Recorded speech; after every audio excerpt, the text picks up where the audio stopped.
गोटे अत्यंत दुखद मुहूर्त गत विधानसभा सहित काम करने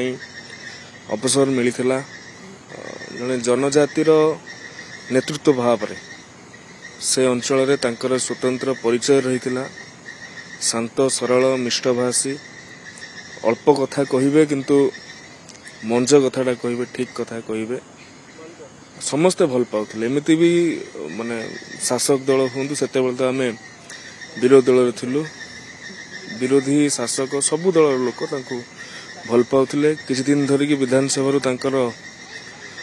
अनुपस्थिति रही तापर जिते सुस्थ होइकि से फेरी आसिले आम भावुले से भी कहते ना असुविधा किसी हबार नाई तापर एमती एक आज ये खबर शुणिकी अत्यंत मर्माहत आम दुखित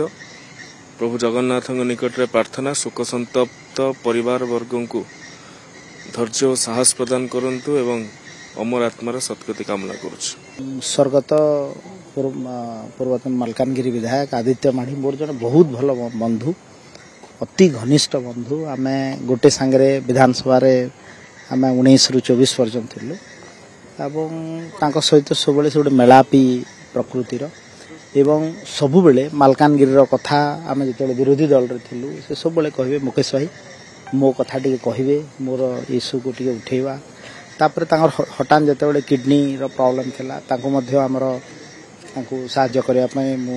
जो थी तांगर किडनी ट्रांसप्लांट हेतिला विशाखापट्टनम ते डॉक्टर सहित भी कथा हेतिली तो मोर जने गोटे भल बंधु को मु हरई छी एवं ओडिसावासी मध्य गोटे मालकानगिरी भलिया गोटे उपांत जिल्ला रे बोले जने भल नेता को हरई छथि तो तांकर